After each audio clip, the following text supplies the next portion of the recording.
ರಾಜ ಪಕ್ಷಿಗಳಿಗೆ ರಾಜ. ಅವ್ರಿಗೆ ಒಂದು ರಾಜಕುಮಾರಿ ಇದ್ಲು. ಅವಳ ಹೆಸರು ಚುಟ್ಕಿ. ಮಗು ಚುಟ್ಕಿ, ನಿಂಗೆ ಮದುವೆ ವಯಸ್ಸಾಗಿದೀಗ.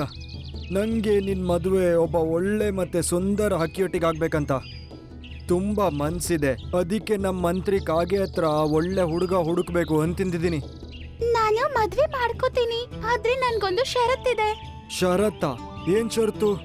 ನನ್ನ ಷರತ್ತೇನಂದ್ರೆ ನಾನು ಮದ್ವೆ ಆಗುವವರು ತುಂಬಾ ಬಲವಂತರಾಗಿರ್ಬೇಕು, ತುಂಬಾ ಫಾಸ್ಟ್ ಆಗಿರ್ಬೇಕು, ತುಂಬಾ ದೂರದವರೆಗೂ ಅವ್ರಿಗೆ ಕಾಣಿಸ್ಬೇಕು. ಅದರಿಂದ ಬರೋ ಸಂಕಟದಿಂದ ತಪ್ಪಿಸ್ಕೋಬಹುದು. ಆತರ ಒಂದು ಪಕ್ಷಿನೇ ಮದ್ವೆ ಆಗ್ತೀನಿ. ಮಗು, ಇದಂತೂ ದೊಡ್ಡ ಷರತ್ತಿಟ್ಟೆ ನೀನು. ಇಷ್ಟೆಲ್ಲ ಒಂದೇ ಹಕ್ಕಿಯಲ್ಲಿ ಹೇಗಿರುತ್ತೆ? ಅಪ್ಪ, ನನಗ್ ಗೊತ್ತಿಲ್ಲ. ಒಂದ್ ವೇಳೆ ಹಂಗಾಗಿಲ್ಲ ಅಂದ್ರೆ ನಾನು ಮದ್ವೆನೇ ಮಾಡ್ಕೊಳ್ಳಲ್ಲ, ಇಲ್ಲೇ ಮನೆಯಲ್ಲೇ ಇರ್ತೀನಿ.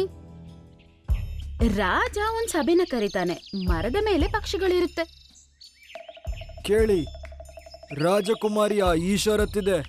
ಅವಳು ಮದುವೆಯಾಗೋ ಹಕ್ಕಿ ವೇಗವಾಗಿ ಹಾರಬೇಕು, ತುಂಬಾ ಭಾರ ಎತ್ತಬೇಕು, ಮತ್ತೆ ದೃಷ್ಟಿ ಚೆನ್ನಾಗಿರ್ಬೇಕು.